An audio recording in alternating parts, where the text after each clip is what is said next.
Hello students, class 7। তো এই বইটা তোমরা দেখতে পাচ্ছ, আধুনিক গণিত। রাইটার হচ্ছে কেশব চন্দ্র নাগ। তো এই বইটার ভিডিও করা আমি স্টার্ট করে দিয়েছি। তো আজকে তোমাদের হবে 26 নাম্বার ভিডিও, আর প্রশ্নমালা হচ্ছে 3.3, পেজ নাম্বার 219। তো এই চ্যানেলে যদি তোমরা নতুন হও, এই চ্যানেলটাকে অবশ্যই সাবস্ক্রাইব করে রাখবে এবং পাশে থাকা অল নোটিফিকেশন অন করে রাখবে, যেন পরের ভিডিও আপলোড করার সাথে সাথে যেন তোমরা নোটিফিকেশন পেয়ে যাও। আর বন্ধু বান্ধবদের তোমরা এই চ্যানেলটা অবশ্যই শেয়ার করবে, মানে ইউটিউবের ভিডিও, মানে ইউটিউব ভিডিওর মাধ্যমে যেন এইভাবে অঙ্ক শিখতে পারে। ঠিক আছে? তো দেখো, আজকের প্রবলেম আছে এরকম যে খুব ইম্পর্টেন্ট অঙ্ক, এই টাইপের অঙ্কগুলো। মানে এখানে 41 থেকে যে 47 পর্যন্ত অঙ্কগুলো আছে, যে এই টি এর মান কত হলে নিচের মানে রাশিগুলো একটি পূর্ণবর্গ রাশি হবে। খুব ইম্পর্টেন্ট অঙ্ক এগুলো, পরীক্ষায় মানে বারবারই দেয়। তো দুটো মেথড আছে, একটা শর্টকাট মেথড আর একটা হচ্ছে লং মেথড। তবে তোমাদের আগে লং মেথডটা শিখতে হবে। এবার যখন এই অঙ্কগুলো চাকরির পরীক্ষায় দেবে, তখন তোমরা শর্টকাট মেথডে করতে পারবে, সেটাও আমি শিখিয়ে দেবো। তো আগে দেখো লং মেথডটা। এবার প্রশ্ন হচ্ছে যে যে স্টুডেন্ট লং মেথডটা আগে মানে আয়ত্তে আনতে পারবে, অর্থাৎ শিখতে পারবে, সে কিন্তু শর্টকাট মেথড নিজের থেকেই করতে পারবে। তাহলে প্রথমে এই অঙ্কটা এরকমই আছে। তা আমরা এই মানে আমরা কি করবো, যেখানে পূর্ণ বর্গের কথাটা এখানে বলছি, তাহলে আমরা পূর্ণ বর্গাকারে সাজানোর চেষ্টা করব। এই রাশিমালাকে পূর্ণ বর্গাকারে মানে সাজানোর চেষ্টা করব। তাহলে কি হবে, 9 আর plus x square by 9 minus কি, এইভাবে সাজিয়ে নেব। দেখবো যে অঙ্কের মধ্যে কোন কোন টার্ম বা কোন কোন রাশিমালা আছে, কোন কোন রাশিমালাকে এক জায়গায় করলে একটা সূত্র আকারে লেখা যায়। ঠিক আছে? এবার দেখো, এখানে 9 কে লেখা যাবে 3 এর হোল স্কোয়ার প্লাস, আর এক্স এক্স স্কোয়ার বাই 9 কে লেখা যাবে এক্স বাই 3 এর হোল স্কোয়ার মাইনাস টি। এবার তাহলে আমরা কোন সূত্র অ্যাপ্লাই করব, স্কোয়ার প্লাস বি স্কোয়ারের সূত্র। তাহলে স্কোয়ার প্লাস বি স্কোয়ারের দুটো সূত্র আছে। স্কোয়ার প্লাস বি স্কোয়ারের দুটো সূত্র আছে। এক নম্বর ফর্মুলা হচ্ছে a plus b whole square minus 2ab। দুই নম্বর ফর্মুলা আছে a minus b whole square plus 2ab। এবার প্রশ্ন হচ্ছে যে আমরা দুটো সূত্রের মধ্যে কোন সূত্রটা অ্যাপ্লাই করব, এখানে লিখব। তাহলে আমাদের যেহেতু এখানে পূর্ণবর্গাকারে লেখার চেষ্টা করতে হবে, তাহলে আমাদের দুটো সূত্রকে একসাথে আমরা ইউজ করতেও পারি, বা পার্ট পার্ট করে আমরা অঙ্কটা আমরা মানে একটা সূত্র প্রথমে অ্যাপ্লাই করব, তারপরে সূত্রটা অ্যাপ্লাই করলাম। এইভাবে করলে কিন্তু অঙ্কটা অনেকটা বিস্তার হবে। এবার এই দুটো সূত্রকে একসঙ্গে লেখা যায় এ প্লাস মাইনাস বি এর whole square minus plus 2ab। এই দুটো সূত্রকে একসাথে লেখা যায়। তাহলে আমরা যদি একসাথে করি, তাহলে অঙ্কটা মানে একটু মানে লাইনটা মানে কম হবে এবং সুন্দর হবে, এবং অঙ্কটা করতে গেলে টাইম সেভ করবে। তাহলে দুটো সূত্র একসঙ্গে যদি লিখি, তাহলে এখানে এ এর মান 3 আর বি এর মান এক্স বাই 3। তাহলে এর মান তাহলে কি হবে, এ প্লাস মাইনাস বি, অর্থাৎ 3 প্লাস মাইনাস এক্স বাই 3 এর হোল স্কোয়ার মাইনাস প্লাস, তারপরে কি আছে ওখানে সূত্রে মাইনাস প্লাস আছে 2 ইন্টু এর মান এখানে 3 আর বি এর মান এক্স বাই 3। 3 এখানে কাটা। তারপরে কি হচ্ছে দেখো, এখানে মাইনাস টিটা এখানে পাশে আছে, মাইনাস টিটা এখানে লিখে দেব বইয়ে, যেহেতু এখানে মাইনাস টি আছে।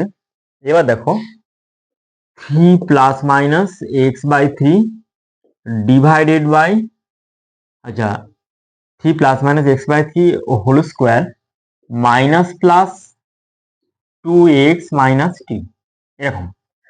এবার দেখো, আর আমরা ক্যালকুলেশন করতে পারছি না, অর্থাৎ পূর্ণ বর্গ মানে পূর্ণ বর্গাকারে লেখার চেষ্টা করে এই রাশিটা মানে এই পর্যন্ত পূর্ণ বর্গাকারে লিখলাম, বাকি পার্টটাকে লিখতে পারতাম না। মানে এই যে লাইনে আসার পরে এই কথাটা তোমরা ভালো করে শোনো, যে আমরা এই যে ইনিশিয়াল রাশিমালা, অর্থাৎ যেটা মানে প্রদত্ত রাশিমালার টার্ম ছিল, সেটাকে পূর্ণ বর্গাকারে লেখার চেষ্টা করলাম।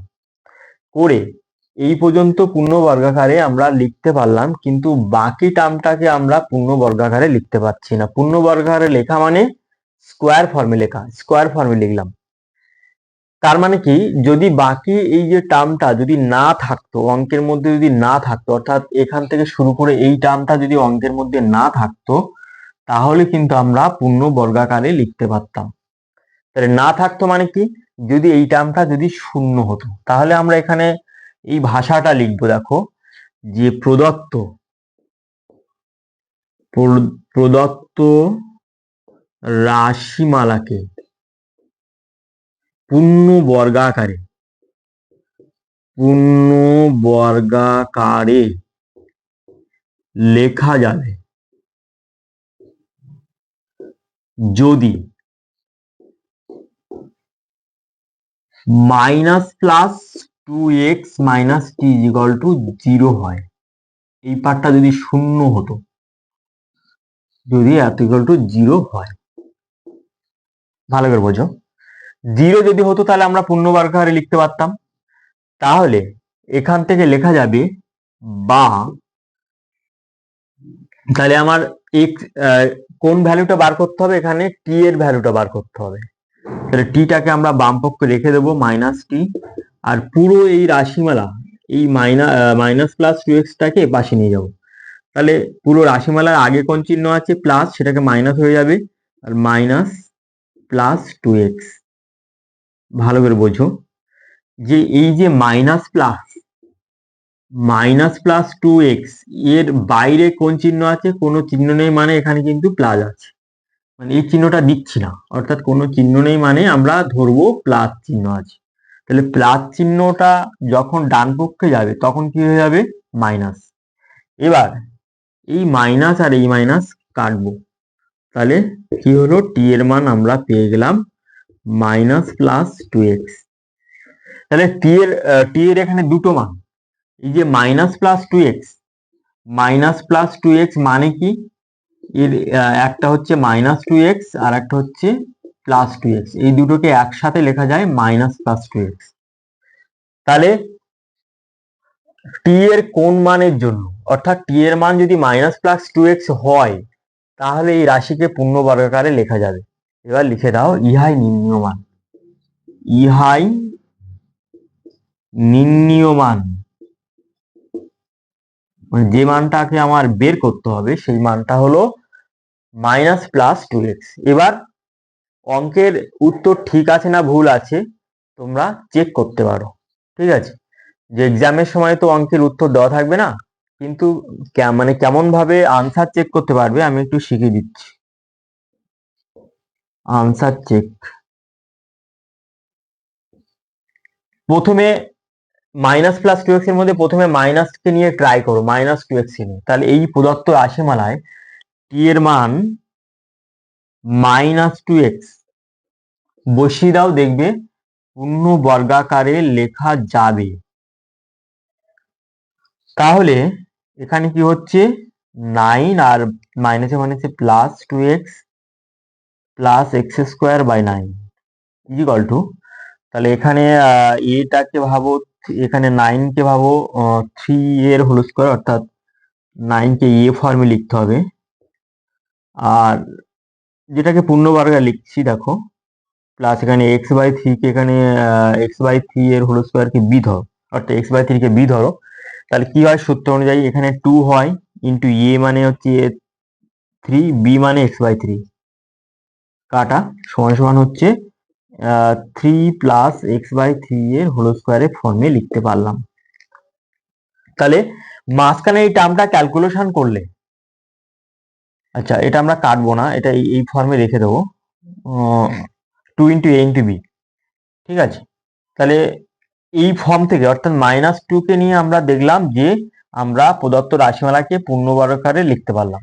একই রকম ভাবে যদি আমরা +2x এখানে লিখি, তাহলে কিন্তু পূর্ণ বর্গাকারে লিখতে পারবো। এখানে জায়গা শর্ট পড়লে আমি আর করছি না, এখানে +2x এখানে বসিয়ে দাও, বসিয়ে দিলে কিন্তু এখানে আমরা মাইনাস পেয়ে যাব, অর্থাৎ a - b হোল স্কয়ারের ফর্মে আমরা লিখতে পারবো। তার মানে টি এর যে দুটো মান পেলাম, সেই দুটো মান পাওয়ার পরে আমরা এইভাবে আনসার চেক করে নিলাম যে আমরা প্রদত্ত রাশিমালাকে, এই রাশিমালাকে আমরা পূর্ণ বর্গাকারে লিখতে পারছি। তাহলে একটা অঙ্কের প্যাটার্ন ভালো করে বুঝতে পারলে তোমরা কিন্তু পুরো যে এখানে 41 থেকে 47 পর্যন্ত যে টি এর মানের অঙ্ক আছে তোমরা কিন্তু নিজেরাই করতে পারবে। তাহলে ওই জন্য প্রথম অঙ্কটাকে আমি তোমাদের সুন্দর করে ব্যাখ্যা করে দিলাম। আবার একবার আমি রিপিট করছি অঙ্কটা, যে জাস্ট স্পিডে আমি রিপিট করছি। প্রথমে যে টার্মটা থাকবে সেই টার্মকে আমরা পূর্ণ বর্গাকারে লেখার চেষ্টা করব।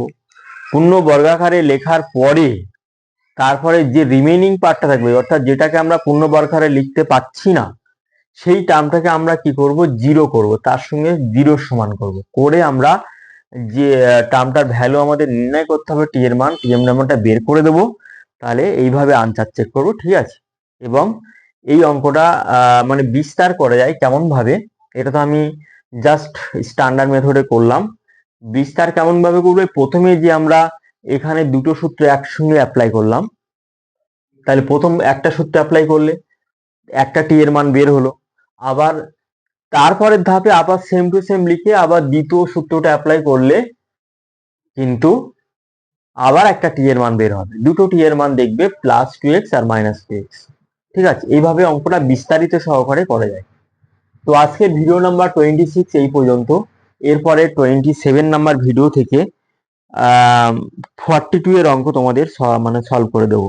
এই অঙ্কগুলো ব্যাখ্যা করতে গেলে একটু টাইম লাগছে, তার কারণ হচ্ছে যে ব্যাখ্যাটা যদি তোমরা একদম মাথার মধ্যে যদি আনতে পারো, মানে আসল লজিকটা যদি মাথার মধ্যে নিতে পারো, তাহলে এই টাইপের যে কোনো অঙ্ক তোমরা করতে পারবে।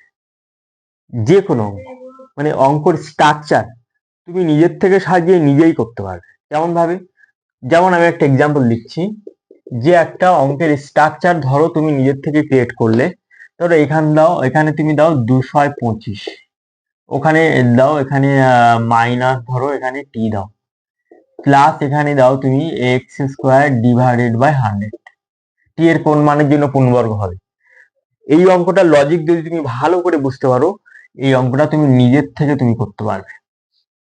তাহলে সেই জন্য আমি প্রথম অঙ্কটা সুন্দর করে ব্যাখ্যা করে দিচ্ছি, যা মানে যাতে করে তোমরা অঙ্ক শিখতে পারো এবং বুঝতে পারো এবং অ্যাপ্লিকেশন করতে পারো। এবার প্রশ্ন হচ্ছে যে শর্টকাট মেথড, যে এর আগে আমি তোমাদের বলছিলাম যে শর্টকাট মেথডে অঙ্কটা কেমন ভাবে করবে। শর্টকাট যেমন এক্সামে যদি আসে, মানে আজ চাকরির পরীক্ষাতে, তা তোমাদের 9 - কি আছে +x² / 9 আছে। তাহলে শর্টকাট মেথড এইটা, এখানে 3 এর হোল স্কয়ার দেবে আর এখানে প্লাস x/3 এর হোল স্কয়ার দেবে। তাহলে হিসাব মতো এখানে কি হয়, হিসাব মতো এখানে -t এর জায়গায় কি হবে, -2 × a × b, এভাবে লিখে দেবে। তাহলে টি এর পজিশনটা যে এটা দিয়ে সূত্রের আকারে লেখা যায়, তাহলে এরকম একটা আকার ধারণ করবে। করলে কি হবে, 3 এখানে কাটা যাবে, তাহলে কি হলো, এখান থেকে কি বার হলো, -2x। তাহলে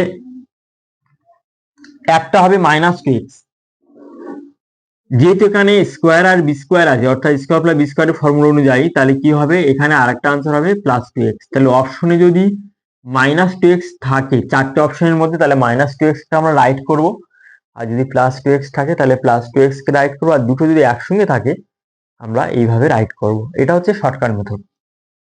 আর বড় মেথডটা হচ্ছে লজিক্যালি মেথড। ঠিক আছে, তো আজকের ভিডিও এই পর্যন্ত। পরের ভিডিওতে তোমাদের 42 নাম্বার যে অঙ্কটা আছে সেটা করব।